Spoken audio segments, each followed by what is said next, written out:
Mali. Nasaan na yun? Wait lang. Hindi ko pala nakabukas.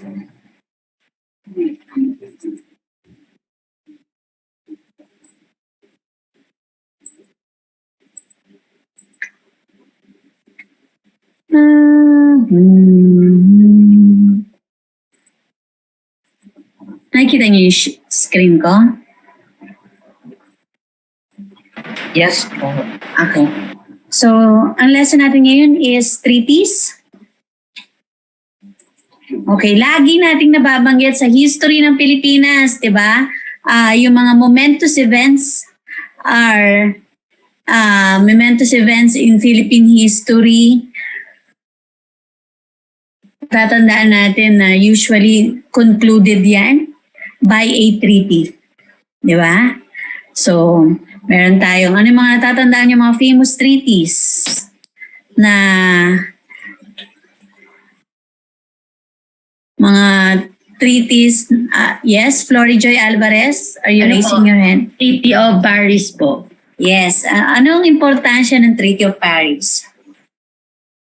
Ako po mag-a-answer po. Yes, Flory. Malaki po yung ambag ng Treaty of Paris dahil from that point po, dun kasi yung nalipat na yung transition natin from the Spanish conquerors to the Americans po because we were paid $20 million US dollars po. Pero yung isa din po sa mga bagay din na nagpapakita sa Treaty of Paris ay hindi lang naman Pilipinas yung naging bahagi nun. Maraming mga countries din yung naging bahagi nun at nawala din yung Spanish conquerors. Nawala yung power from the Spanish conquerors sa kanila. Parang ganyan po. Okay. So, we have mentioned yung previous topics natin, di ba? How you acquire territory, di ba? Pwedeng you acquire it by occupation, and the most common form of acquiring territories by cession or yung by selling, by buying a property. So, mga famous properties that were bought, the treaty. There's a treaty signed between the American and Russia for the selling of Alaska, and we are bought in the same way as the same way na acquiring other territories through cession, at least by the Americans. So, aside from the fact na nagkaroon ng transfer ng open and quote ownership sa territory ng Pilipinas and other territories pa na nabili ng US by virtue of Treaty of Paris. Alam niyo ang importansya pa ng Treaty of Paris is that it was the primary document which is used as the basis of our national territory. Okay? Kasi ang nakalagay sa Constitution ng Philippines is whatever it is that was transferred by the Spain to the United States, that will be the territory of the Philippines. Of course, isa nga rin to sa mga ikinagagalit ng ating mga kapatid na mga Muslim because sa kasaysayan ng mga Moro, hindi naman talaga sila kasama sa nasakop ng mga Spaniards, di ba? So what they are saying is that hindi mo naman kami na-occupy. Hindi naman kami part talaga ng Philippine territory at that time na supposedly hindi rin sila kasama dun sa inaipasa ng Spaniards sa US, di ba? Later on, tatanggapin na lang ng Moro na sige, bahagi na nga sila ng Pilipinas. Pero at that time talaga hindi pa naman sila bahagi ng Pilipinas. Kung ang pagbabasihan talaga ay yung teritoryo lang na nasakop ng Spanya at yun lang ipinapasa niyo sa United States. Of course, that is an entirely different topic and napakahaba ng discussion yan kung babasihan natin yung history ng how the Philippines as we know it came about. Okay, so ang mga treaty is an important document in history kasi hindi lang yan basta conventions, declarations, or covenants. Diba? it dictates how the future, it dictates the future of a nation. Diba? Ganun ka consequential ang treaty. Same way yung Treaty of San Francisco, which concluded the Second World War. Diba? So ganun ka consequential yung mga treaties. That's why it's very important that we know what are treaties. Diba? So, okay. Anong legal definition ng treaty? It is a formal agreement. Usually, but it is not necessarily in writing. So, meaning, talaga naman, it is very important that whatever it is that you discuss, you have to reduce it in writing. Pero alam natin sa history ng mundo, usually a handshake lang is already a form of agreement. So kahit wala pa sila talagang mga agreements in writing, noong mga panahon that we can still trust the words of men, a handshake or a verbal agreement is already sufficient to hold one man to account. But of course now, dahil through mga experiences natin in history, we know that we cannot even trust men who signs into documents. All the more can we trust men's words. Kaya we reduce everything in writing. It's not only that, we require that the agreement has to be witnessed by somebody else. Kaya makikita mo signed in the presence of or witnessed by, di ba? So, ganun sobrang naging untrustworthy yung mga tao na it's not just enough that the document, that the agreement is in writing, kailangan pa may mga witnesses. So that if somebody would deny the existence of the document or somebody would deny that he signs the document, someone else can prove otherwise. Diba? But earlier, in the early days, ganun. Sapat na yung salita. Diba? Yung mga agreements, yung handshakes, agreements ng men, yung words are already enough. So if we define treaty, it is usually in writing but not necessarily has to be in writing. But of course, yung mga formal agreements ng mga states, they are in writing, signed by legal representatives, which we will later discuss. Okay, so for states to enter into treaty, they must have treaty-making capacity. Okay, the purpose of the treaty is to regulate the relations of nations. So, yeah. What is the difference between an executive agreement and a treaty? So an executive agreement is not a treaty insofar as concurrence of the Senate is required in a treaty. The executive agreement, it is not required. Okay? So, yun yung definition yun yung difference ng executive agreement and treaties. Pero sa domestic affairs lang yan. In the international standpoint, yung treaties and executive agreements, they are alike and they are both legally binding upon nations. So, ibig sabihin, if makikita nyo, if the president goes to mga conventions, usually may mga multilateral agreements yan sila, tapos may mga bilateral meetings pa siyang nagaganap, di ba?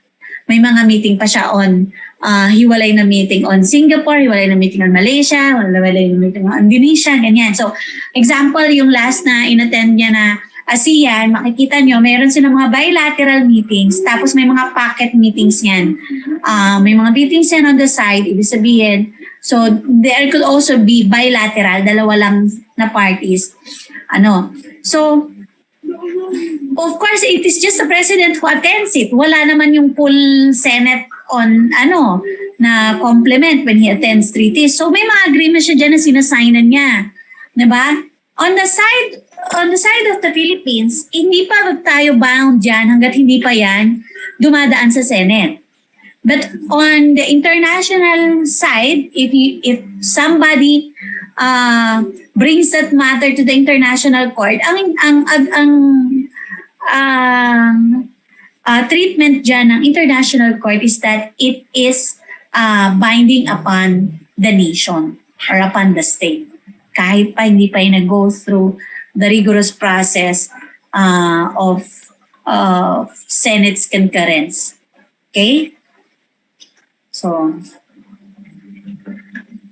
yan ang pagkakaiba, primary distinction between executive agreement and a treaty. Okay, ano yung function ng treaty? First, the treaty enables the parties to settle finally actual and potential conflicts. So, ang mga sinisettle hindi lang actual conflicts, pati mga potential. Bago pa lang mangyari yung kaguluhan, we talk about it, we enter into a treaty, we prevent a dispute. So, that is the first function of treaty. Second is that it makes possible for the parties to modify the rules of international customary law. So, ibig sabihin, if you would want to modify yung mga international agreements natin, na halimbawa ganito yung sa UNCLOS, generally 200 nautical miles ang exclusive economic zone. But the parties, they can modify the pwede nilang sabihin, okay, joint tayo dito sa ating mga exclusive economic zone. Diba? Yung sa areas natin, so we can both protect it. Usually, ang usapan, diba, sariling proteksyonan ng waters. Pwede tayo makipag-agreement with our mga nearby countries because we are stronger when we're together. Pwede natin i-modify yung rules of international law, supposedly sariling proteksyonan ng territory. Pwede tayo mag-joint jointly protect natin yung ating waters dito sa South China Sea because we are being bullied by China. We can do that. Diba? Yun nga yung pinupush sa ASEAN eh. Diba? Na dapat, because we are weak when we're alone, we should just consolidate our resources, tapos magtulungan tayo in protecting our natural resources, diba, against the more powerful China. So, if you would want to modify the rules of international customary law, you can just enter into a treaty, and whoever are yung mga nations that are participants sa that ang nag-a-apply sa kanya are not the international customary law but the treaties to which they are a party to. Third is that it may lead to a transformation of an organized international society into one which is organized. Parang katulad ng ginawa ng Switzerland, di ba? Before they are independent cantons and then they united, kaya nagkaroon ng tinatawag na Helvetica, what's that word? Yung conglomerate and that is the beginning of the formation of one state. So pwede rin yung ganon. Katulad ng ginawa ng Singapore, Malaysia before. Before they belong to one, the Malaya, lahat ng mga Malayan Peninsula, lahat mga Malayan states. So pwede silang mag-form into one state o kaya naman pwedeng mag-organize ng international society katulad ng mga society formed by members of the European Union, members of NATO. Those are international societies that were formed through treaties. And third is that they frequently provide the humus of growth of international customary law. Ibig sabihin, whatever it is a discussion, it enriches the international customary law, yung mga napag-uusapan sa mga international conventions. Okay, for a treaty to be valid, ito ang requirement. Una, they must be entered into by parties with treaty-making capacity. So, ano ba yung treaty-making capacity? Diba? So, all states have full treaty-making capacity unless they are limited by reasons of their status or previous self-imposed inhibitions. Diba? All parties can enter into a treaty. Pero yung mga neutralized states o yung mga self-neutralized states, diba? Ano yung ginagawa nila? They do not enter into agreement concerning defensive or offensive alliance. O katulad ngayon ang ginagawa ng Russia, 'di ba? Sa mga other European nations, o if you would want to buy Russian oil, you should not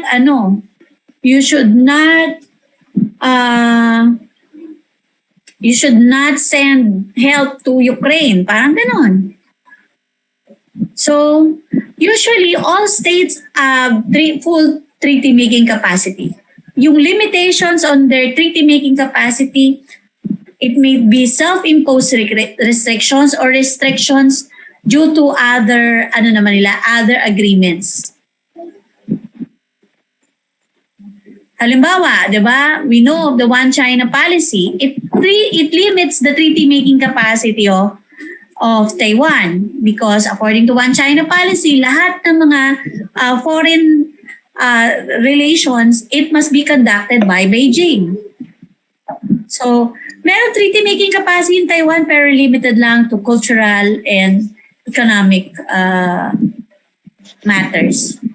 For all other affairs, sabi you have to deal with Beijing.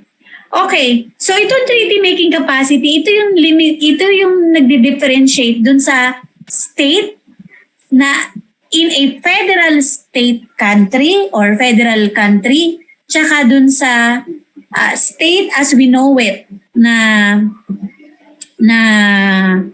participant ng international relations. Diba? Meron tayong mga tinatawag na sa federal country, may mga states, and each government, they have certain powers, but these states, they usually do not have the treaty-making capacity insofar because yung treaty-making capacity belongs to the federal government. So, about the United States of America, yung mga individual states niyan, wala yung treaty-making capacity so far as they cannot bind the United States. Okay, so next is authorized representatives. It is the municipal law which determines who are empowered to bind the states in a treaty. So, halimbawa sa atin, nakalagay sa atin, sa Constitution natin, the President is authorized to President is the head of the state. So, siya rin ang signatory sa ating sa mga treaties. But of course, yung mga treaties has to pass the Senate's scrutiny in a process we call ratification. So, yun. So, kung ang question is who will be the authorized representatives sa mga government na unitary kung saan ang head of government is also the head of the state, then it is the head of the state that signs the treaties. May mga state na hiwalay yung head of state sa head of the government, di ba? So, it is the head of the government that usually signs the treaty on behalf of the state. Kasi yung mga state leaders na hindi head of the government, usually mga ceremonial lang kanilang mga duties. Katulad ng imperial family ng Japan, so ceremonial lang usually duties nila. And they are not the one which represents the country in treaties. Okay, so aside from treaty-making capacity, authorized representative, freedom of consent.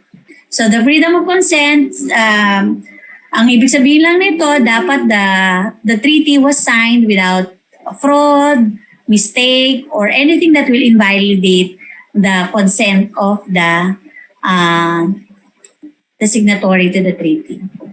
Lawful subject matter, the subject matter of the treaty must be lawful. Kaya nga yung Treaty of Tordesillas, di ba? kung saan hinati ng Spain and Portugal ang buong mundo between them, it is illegal because wala naman sila talagang authority to take on these countries and to take them as theirs. Kaya lang, nung time na yun, syempre wala pa naman talagang wala pa yung international law on treaties which then there's Pero kung ngayon yon, yung 1494 Treaty of Tordesillas, it is invalid. Okay, next is compliance with constitutional processes, and just like the first this compliance with constitutional processes, it is the municipal law that dictates paano yung magiging treaty making Paris. Treaty making process sa isang country. Okay, so ano yung treaty making process? These are the steps in treaty making process. First is the negotiation. Negotiation usually undertaken to by the head of the state, pero pwede naman sila mag-send ng representatives. Katulad ng halimbawa yung mga international agreements on trade and industries, usually yung secretary ng trade and industry na yung umaattend dyan sa mga joint military exercises. If it involves the military, usually the DND secretary na yung nagre-represent sa president dyan.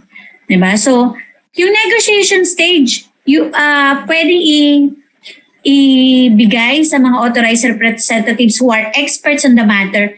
Pero makikita nyo doon sa signature portion doon sa last step na, it is the head of the state that signs it. Diba? Katulad ng ginagawa natin, nagpapadala muna tayo ng mga negosyador. Pag settle na yung mga details, tsaka na lang pupunta yung presidente to sign it. Ganon naman yung talaga nangyayaring, nangyayari. Because nga ito, mga long and tedious to, and the president cannot be away from the country for so long. That's why he sends representatives. And these representatives, they are alter ego of the president.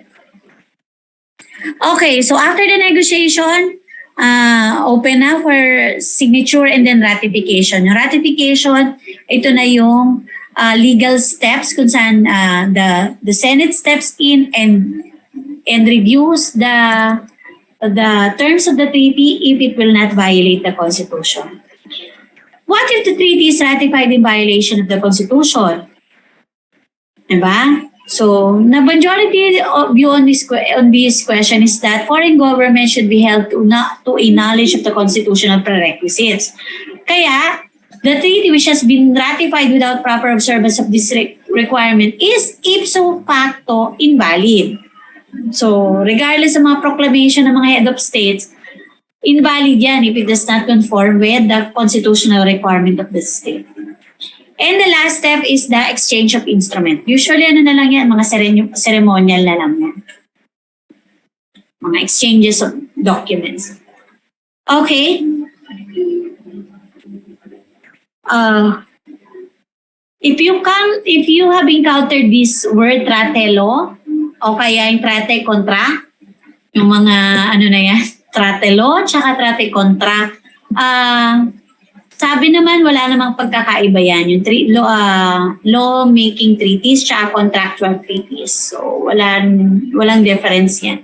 For as long as it conforms with all the requirements for a valid treaty, pareho lang yung mga treaties na yan. Okay, so ang nag-govern sa mga treaties is the Vienna Convention on the Law of the Treaties. So, ang nakalagay sa Vienna Convention on the Law of the Treaties, it will be valid for after it was signed by the 35th state. So, as of December 2003 naman, 90 states na yung nakapirma. We signed this in 1972.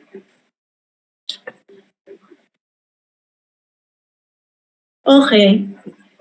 What international agreements are within the scope of the convention? The convention covers only agreement between states, those in writing, and those which are governed from its coverage, yung mga concluded between states and other subjects of international law, agreements not in written form, And those which are governed by national law of one of the parties yan, pwede pa rin isubmit yan under Vienna Convention for as long as it will follow the requirements ng treaty under the Vienna Convention, which na dapat it must be in writing. So mga agreements before na not yet in writing, pwedeng convert into written document, tapos ipa-subject or ipasok under the convention. Ano ba ang tulong nun? Kasi itong Vienna Convention, meron silang tinatawag na secretariat. So siya yung nagiging parang depository ng lahat ng mga international agreements. So, halimbawa nagkaroon man ng kaguluhan, nasira lahat ng mga dokumento ng isang bansa, at least there will still be a record of that agreement if it is deposited in the secretariat. But the secretariat will only receive those documents if it conforms with the requirement of a valid treaty under the Vienna Convention. Questions so far, mga bata? Yes, Joshua?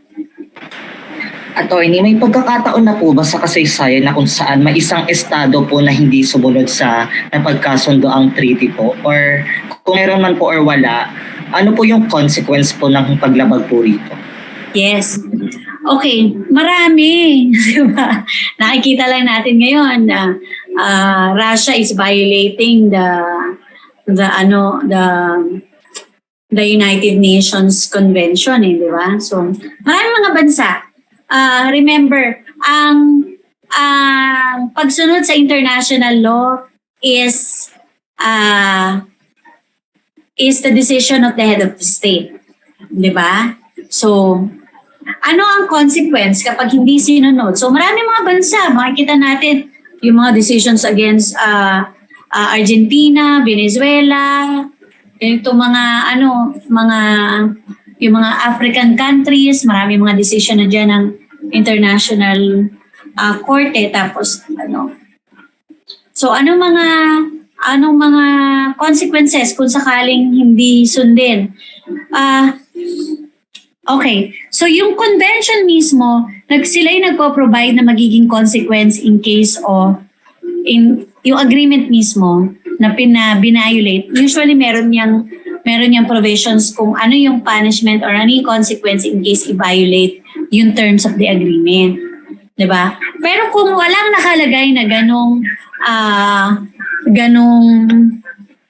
provision dun sa international convention, hindi nakalagay kung ano yung magiging punishment in case of violation, ano ang pwedeng gawin ng aggrieved party? Pwede siyang pumunta sa International Court of Justice, diba? Mag-seek ng damages against that state. Ma'am, paano? Kasi nga, ini-ignore nga yung agreement. Of course, pati yung decision ng International Court of Justice, pwedeng, katulad ng ginawa sa atin ng China, di ba? Anong pwedeng niyang gawin? Di ba? Ang tanong nga kasi, ano yung dapat ginawa ng Pilipinas nung ni-refuse na ng China nung ni-refuse ng China na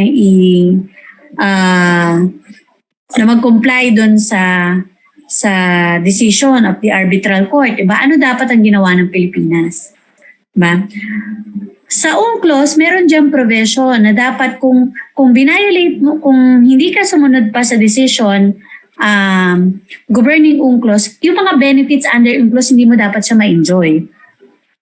So, halimbawa, pwede rin siya dapat i-prevent doon sa kanyang exploration ng seabed. Kasi ang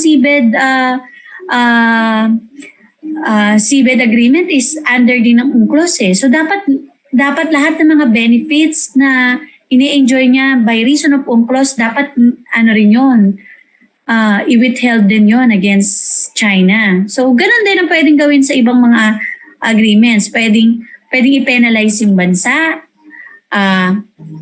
Nakita niyo naman ang ginawa sa Russia, di ba? Yung mga acts ng mga states na pwedeng kapag may violate na the other states may also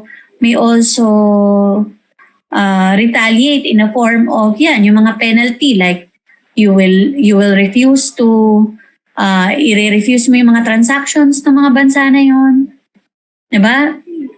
ang ginawa sa sa Russia ngayon, yung mga economic punishments, diba?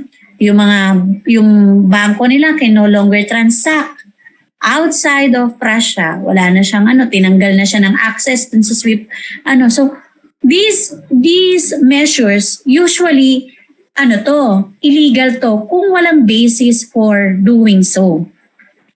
Justified lang yung acts ng mga international ng other states because may violation yung Russia ng international law. Diba? So kung halimbawa yung bansa tayo sa ASEAN, meron tayong ganyang provision na kapag ikaw nag-violate ka ng mga terms ng ASEAN, pwede ring mag-retaliate sa iyo yung mga ine-enjoy mo dati mga benefits. Meron tayong mga tinatawag na sa tax most favored nation clause na yung mga imports galing sa country na to imbis na ini-imposean ng 25% tax, 10% tax lang kaya naibebenta ng mas mura yung mga products nila rito sa Philippines because of that most favored nation clause. Pwede nating tanggalin yung mga yun. Yung mga privileges na binibigay mo dun sa bansa na yun, kapag nag-violate siya, pwede nating tanggalin lahat yun. Tayo, yung nangyari sa Pilipinas, nung sa China before, nagkaroon tayo ng alam ko because of the because of the West Philippine Sea pa rin yun, and then ni-refuse nila lahat ng mga exports galing sa Philippines. Nasira yung mga saging, tinira nila yung mga agricultural products kasi alam nila na mas mabilis yung shelf life ng mga yun. Pwedeng gawin yun lahat ng mga yan. Magiging valid and justified yung lahat ng mga actions sa mga ganun.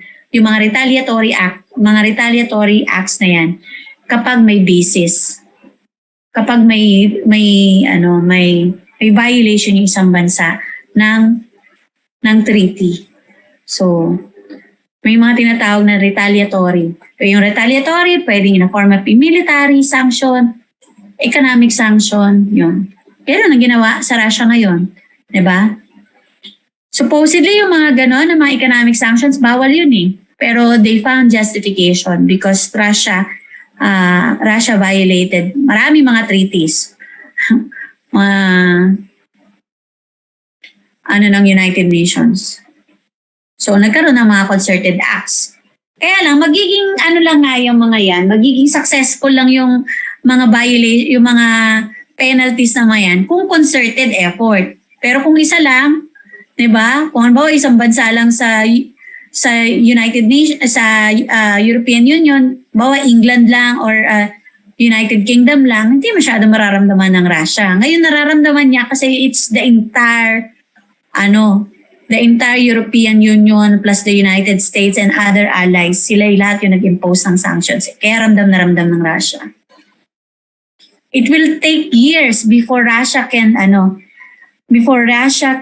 bounce back from the economic impact nitong ginawang sanctions sa kanya because of the war that So pwedeng gawin. Yung nangyayaring sa Venezuela ngayon, 'di ba?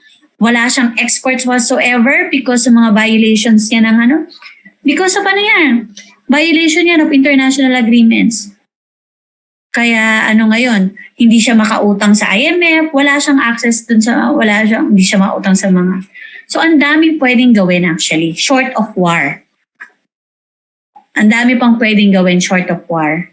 Kaya lang nga, sa lahat ng mga ganito, ang pinaka nagsasuffer talaga ay yung mga ordinary people. Di ba? Okay, any questions?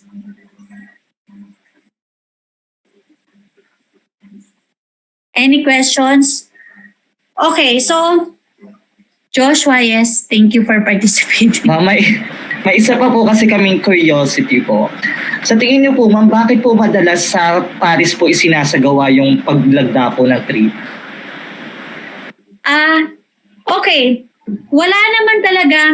wala naman talagang wala naman talagang rules sa kung saan gaganapin yung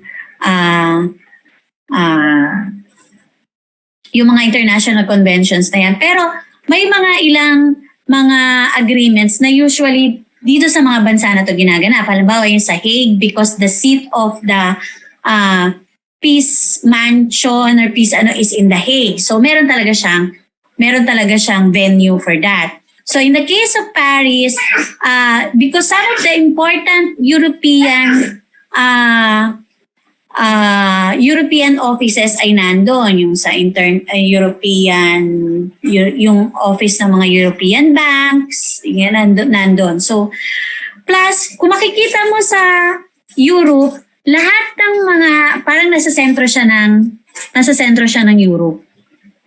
So lahat ng mga main cities sa Europe merong access via Paris.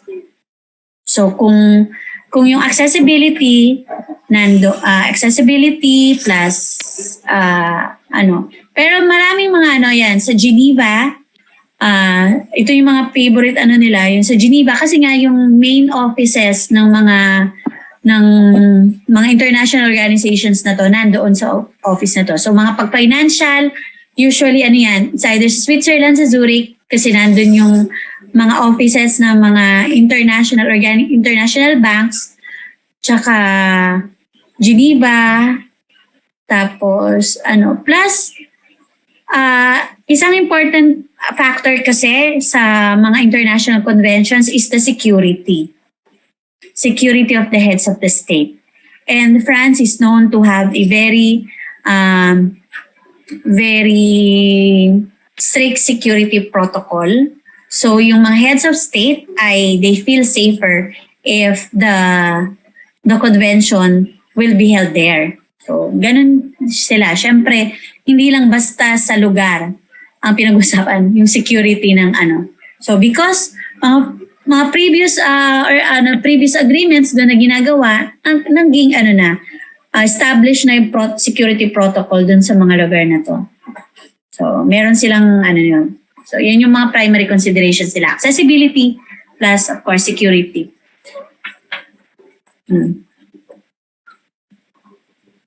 Any more questions?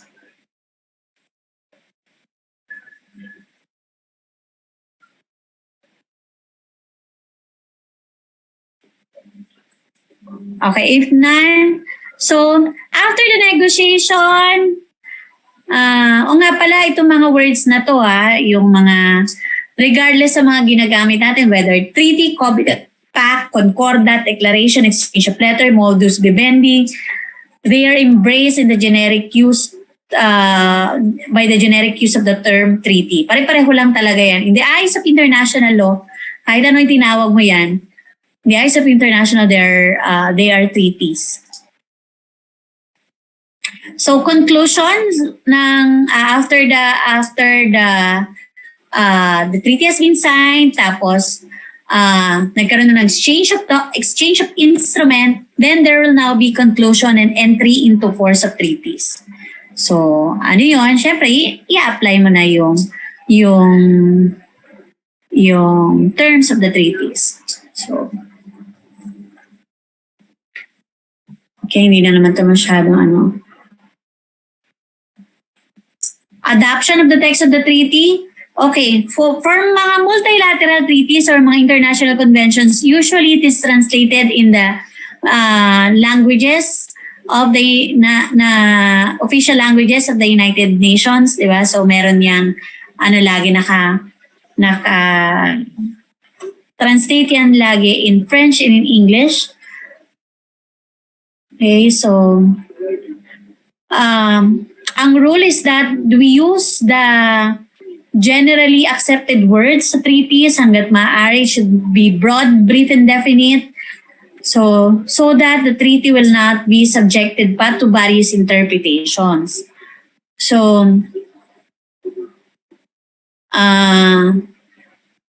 By adoption of the text of the text, it is meant that its form and content have been settled and by the negotiating states. So yun lang ang ibig sabihin ng adoption of the text of the treaty. Rationale of authentication of the text of the treaty, katulad ng binanggit ko sa inyo, before the states are called upon to decide whether or not they will become parties, they should know the final and the final content of the treaty which they are subscribing, di ba? So, hindi naman yung mga head of the state ang nag-negotiate eh. So, but the head of the state which signs it, dapat naiintindihan niya yung sinasignan niya, di ba? Hindi niya pwedeng i-deny later on that he merely signed it and did not understand the terms of the treaty. Kasi upon signing the treaty, yun na yung conformity mo, yun na yung indication that you are subscribing to the terms of the entire agreement. So kung meron sila mga portion, halimbawa, for international conventions, inaabot ng hundreds of pages yan. Halimbawa, may isang provision that you do not subscribe to. In agreement ka sa lahat ng mga terms except for this portion, what do you do? The option is not to sign the treaty, but to sign it with. Nagkakaroon sila ng tinatawag na reservation clause. So, ibig sabihin, you are in conformity with all the terms except for this that you are reserving. So, ang gagawin mo pa rin is magsasign ka, pero lalagay mo with reservation. As I'm signing it with reservation, please see reservation clause, ganyan. So, yung reservation clause na yun, hindi mo yun ilalabas at the time na ng signing of the treaty. You do it during the negotiation part. And you make sure that it is carried out until the final text is ready. So, the final text of the treaty with all its reservations, kasama yan sa sinasignan at kasama yan sa idine-deposit. Okay, when you express your consent, you may do so by signing, by exchange of instrument, ratification, acceptance, approval, and accession. Yan lahat yung means by which a state expresses its consent to be bound by a treaty.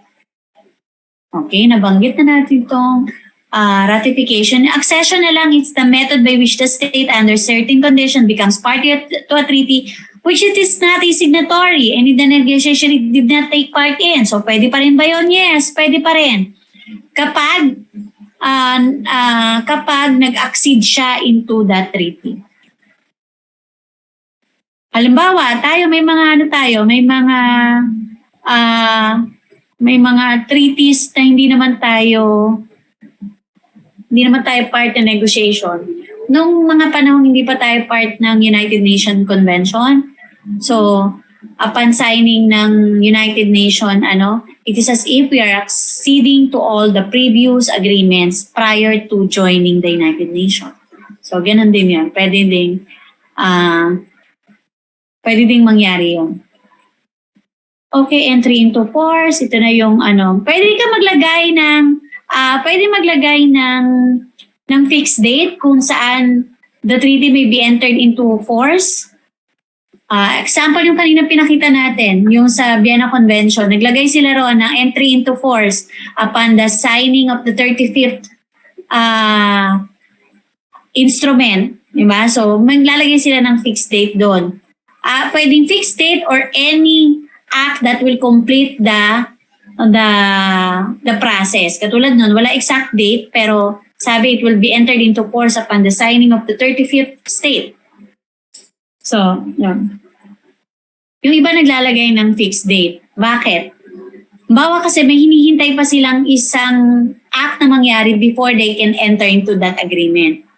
Bawa, pwede nilang sabihin, it will be entered into force by the Philippines upon the inauguration of the 17th President of the Philippines. So, pwede maglagay ng ganon.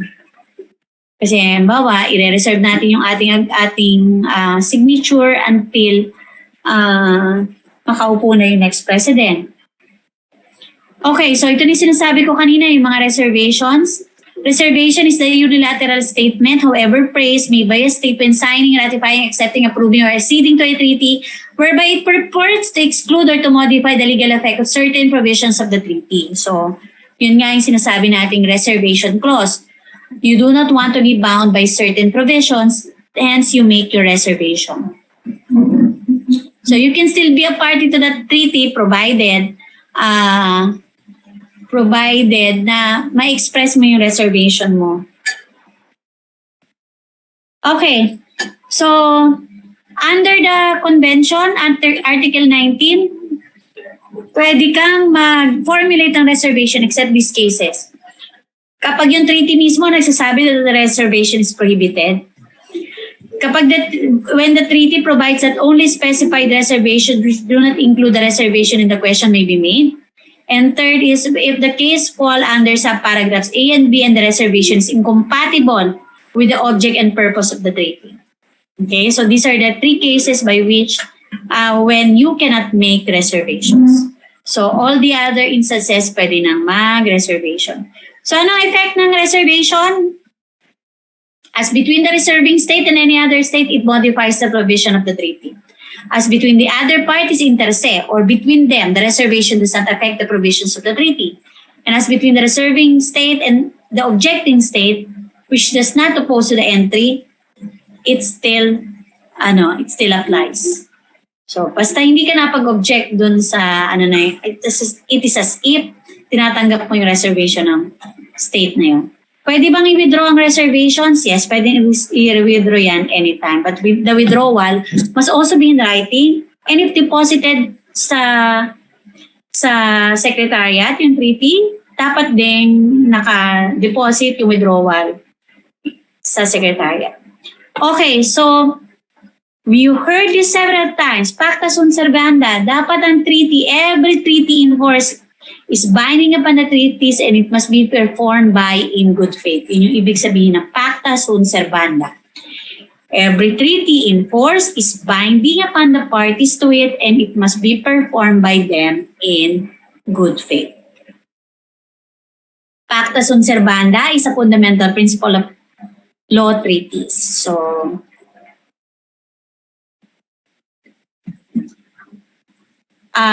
hindi pwedeng invoke ang internal law to evade performance of treaty obligations. Hindi pwedeng magpasa ng batas na sa Pilipinas just so we can evade our treaty obligations. Bawal yun. That will violate pacta sunt servanda, di ba?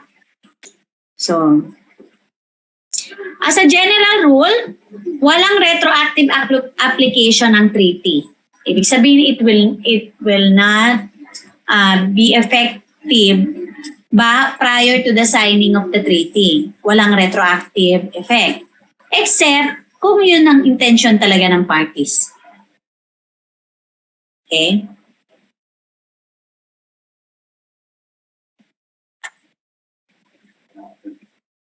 Okay.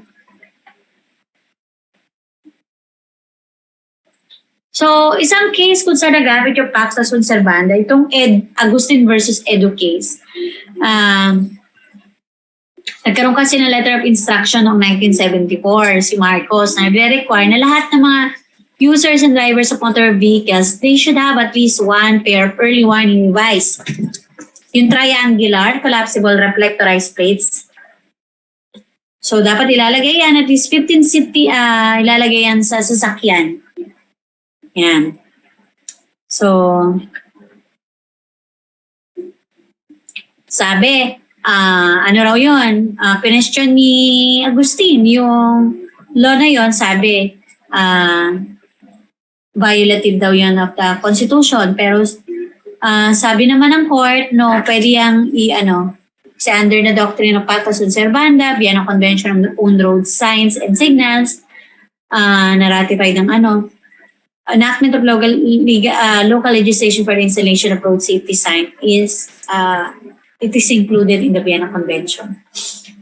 Merong Vienna Convention on road signs and signals. Ibig sabihin, itong mga colors that we are using on the roads, dapat it must conform with the international standards. Hindi tayo pwede mag-invento ng mga kulay sa daan. Katulad ng ginawa ni MMDA Bayani Fernando before, gumamit siya ng pink sa mga ano, 'di ba? Sa mga daanan, bawal 'yun kasi sa Vienna Convention on road signs and signals, yung pink ay ginagamit lang sa hospitals.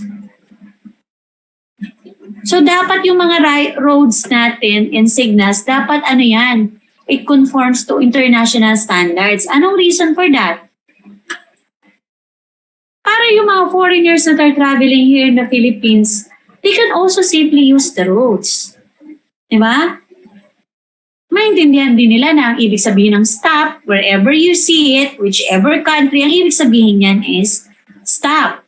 Yung walking man na green, it means go, means the pedestrian can walk. Diba? So dapat mga ano yan, mga international, ano yan, so just to inform you, meron tayong tinatawag na Vienna Convention on Road and Signs and Signals. So yung mga colors na yan, meron yung mga uses.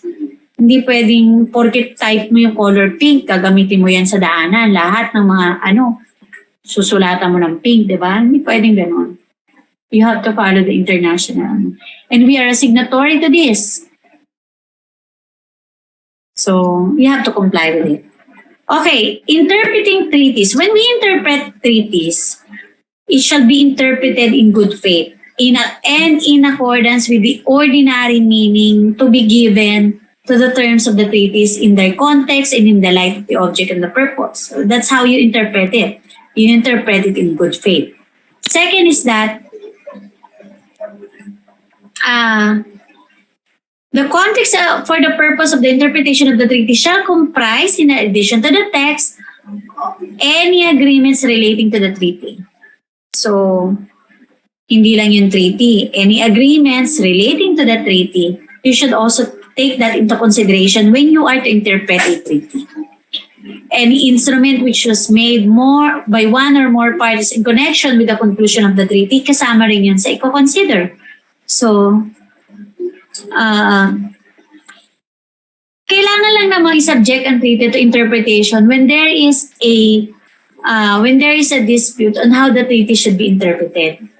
So, ang sinasabi sa International Convention on Treaties, when you interpret the treaty, you also have to review all the documents relating to the passage of the treaty for you to be able to understand ano talaga yung intention of the drafters. Diba? So, para talagang pag in-interpret mo siya, strictly yung within the intent of the framers. So talagang importante pala na pag gumagawa ka ng batas o nag-interpret ka ng batas, naiintindihan mo yung mga rationale behind each provision. Kaya hindi pala pwedeng i-crash course lang yung constitutional amendments kasi every constitutional provision may mga rationale behind that. Halimbawa, when you go to Article 10 of the Constitution, the local government, ang dami mong i-review mga provisions dyan because bawat provision doon ng Constitution, merong mga historical yan. You have to go back to the Tripoli Agreement. You have to know yung reason for the framers for including those provisions there. Diba? Pag napumunta ka doon sa article on national patrimony, so dapat alam mo yung ibig sabihin ng patrimony, alam mo yung pinaghugutan ng Filipino First Policy, bakit tayo naglagay dyan. So hindi lang yung mga rationale behind it, pati yung mga dapat ma-foresee mo rin, ano yung mga consequences if you change any of the provision. Ganon din sa treaty. You have to go through the history of the drafting of the treaty para malaman mo ano ba talaga yung intention of the framers. Okay, if there's a special meaning given to a term, if it is established that the parties so intended, then ang gagamitin mo yung special meaning ng mga term na yun. Diba? So, ang general rule, you use the plain, ordinary meaning. Except if nakalagay yung special meaning. At nakalagay naman yung usually yung special meaning, dinedefine naman yan sa definition of terms. 'Di ba? If you would want to use yung special meaning, isama mo siya sa definition of terms. Ganon din kayo pag nag-thesis. Pag ayaw mong i-interpret to ordinarily at gusto mo gamitin yung definition based on this book, based on this author, ilagay mo yung definition na yun ilagay mo yung para maintindihan nila yung context of the use of the word. Okay? So, general rule, you interpret it in good faith, using the ordinary meaning of the text, except if the special meaning is intended by the parties and it was established and incorporated in that document. Okay. Pwede ba magkaroon ng supplementary to a treaty? Pwede naman. Diba? So, pwede magkaroon ng amendment yung treaty, pwede magkaroon ng supplemental. So, ang rule is lahat ng mga non-signatory to the treaties, they should not be affected by the treaties. Except, di ba yung sinabi na natin kanina, if you acceded to the treaty, kahit hindi ka part ng signatories, it is as if you are already bound by the treaty if you acceded, yung accession. Second is, next is if you intended to be bound by the treaty. So,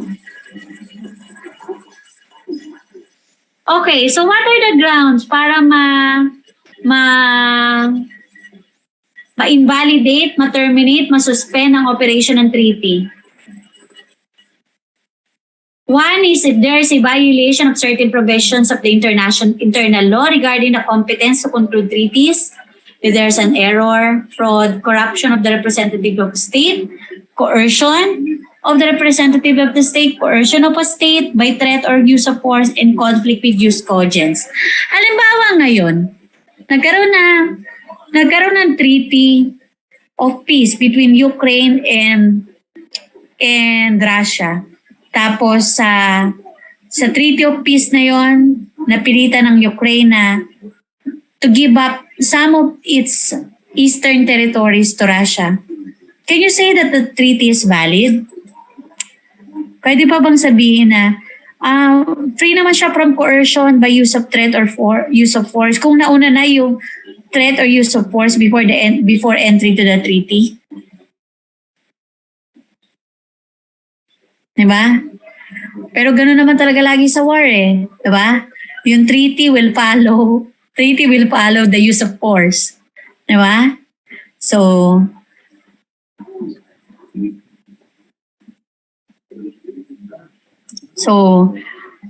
ang general rule, hindi pwedeng i-coerce ang state to enter into a treaty. Hindi pwedeng gumamit ng threat or use of force for a state to enter into a treaty. Pero in some instances, lalo na yan nga, yung mga agreements after a war or after hostilities, yan. Valid pa rin yun kahit pa gumamit ng force or threat yung other party. Conflict with use cogens norm. Itong use cogens norms, ano ba tong mga to? Use cogens, basta anything that is violative of the general accepted principles of international law, yun yung mga use cogens norms. Okay, so hindi general rule natin, hindi pwedeng gamitin ang internal law to evade responsibilities under an international agreement. Pero pwedeng ma-invalidate ang treaty if it violates the internal law. Yun nga, if the Senate refused to ratify the treaty, then it cannot be imposed and that it cannot be made effective in the state. So, pwede rin gamitin ng error. Pero dapat yung error must be related to fact or situation assumed by the party and it exists at the time the treaty was concluded. Pwede bang malose yung right to invoke the ground of invalidating a treaty? Yes, pwede pa rin. If you have given up the right to invoke a ground for invalidating the treaty, hindi mo na siya question, then you are expressly agreeing to the treaty that is invalid. Diba? Meron kang grounds for invalidating the treaty pero hindi mo siya in-invoke. It is as if you are accepting the treaty. Pwede bang ang treaty ay ma-terminate on the ground of fundamental change of circumstances? Ito yung tinatawag nating rebus sic stantibus. Pwede ba? Bawa nagkaroon ng fundamental change circumstances.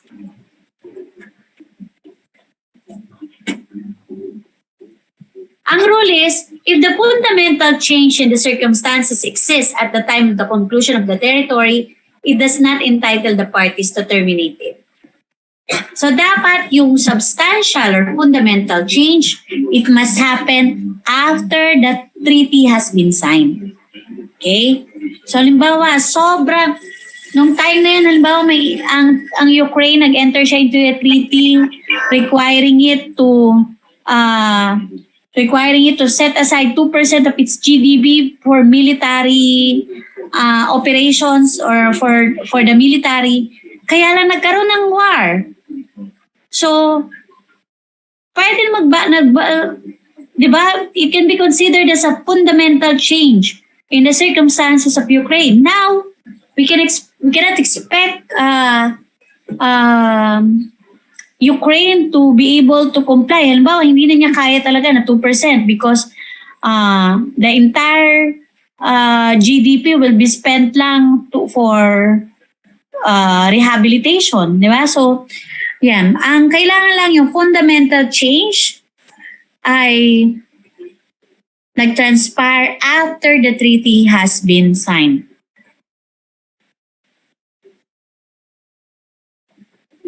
Okay, so hindi pwedeng gamitin ng fundamental change in circumstances kapag ang involved ay treaty that establishes a boundary or if the fundamental change is a result of the breach of the party invoking it of their obligation under the treaty. Baka naman ikaw rin na may dahilan kung bakit nagkaroon ng fundamental change. Then you cannot use that as a ground to invalidate the treaty. Okay, what are the legal consequences of termination of treaty? So, basahin nyo na lang to, Article 70. It releases the parties from any obligation to perform the treaty, but it does not affect rights and obligations that are already executed prior to the termination of the treaty. Okay. So, ito yung sinasabi kay Duterte. O sige, you are no longer a member of the International Criminal Court beginning December 2019 ba? 2019. But it does not affect the rights prior to the termination. So, ibig sabihin, lahat ng mga ginawa mo prior to December 2019, that may still be the subject of investigation by the International Criminal Court, Mr. President. So, yun yung mga example lang na if vested interest na or vested right na yan, hindi na pwedeng ma-withdraw by a subsequent termination. Legal consequences of suspension. Suspension naman is temporary, temporary cessation lang of the obligation to comply with the treaty, but after the suspension is done, then the parties are again subject to the terms of the treaty.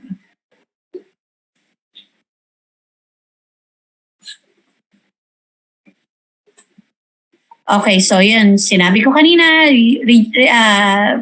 treaties must be registered.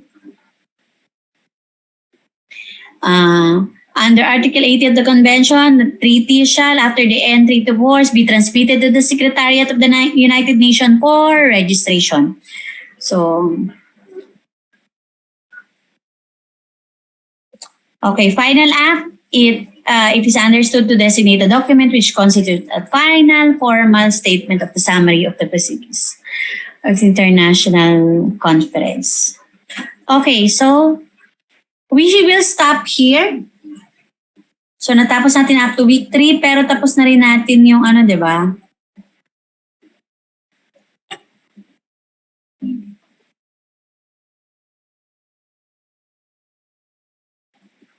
Alam ko na una natin mag-discuss yung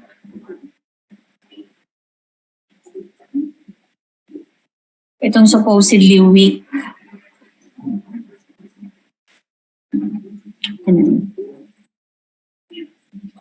Okay, so week 1 to 3 ang ano natin. Pwede na tayo mag-midterm exam. Week 1 to 3.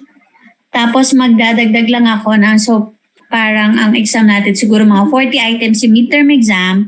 Tapos magdadagdag lang ako ng 20 items para sa quiz. Pero sabay nyo na siyang kukunin next Saturday. Okay? So next Saturday is our midterm exam. Tapos kasabay na rin yung quiz. So parang magiging 60 items siya. 40 item yung midterm exam and then 20 item yung quiz. Yes? Objective po ba siya, ma'am? Kaya hindi ako Identification po ba? Hindi ako nagpapa-essay type kasi mahirap mag-check ng ano. So, nahirapan ako nung pag-check to. Gagamit tayo ng app. Kung nagamit yun ng quizzes na app, pwedeng true or false, pwedeng enumeration, identification, ganun lang tayo. So, may question? Sakto yung aking delivery. Hello po.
Hamurabon, sino pang dumating? Aside from Hamurabon. Si Zonyo. O, sino pa?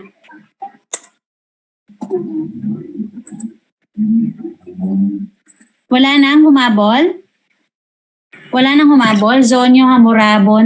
Nagap din po. Wait lang, Espinola.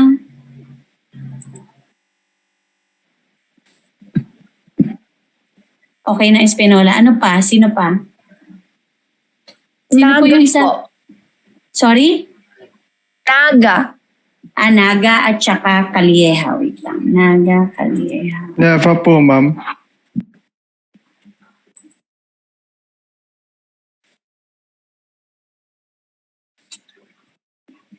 Naga, Calieja.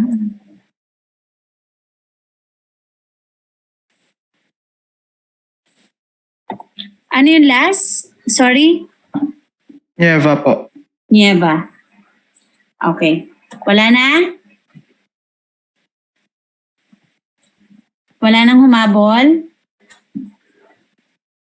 Okay. So, okay kayo mag-exam next week ng 1 to 4 p.m.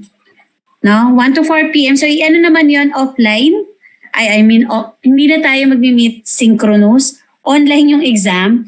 But yeah, you don't have to enter na the Zoom meeting room. So, you just have to click the link. Tapos, I will be online should you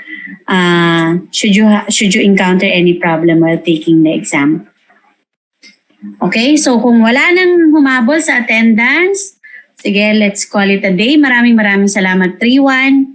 Ang coverage ng exam natin, yung chapters 1 to 3, hanggang week 3 nung lesson, ay isi-send ko din yung PowerPoint nung sa diplomatic relations. Establishing diplomatic missions pala. Okay, sige. Goodbye, class. Bye po. Thank you.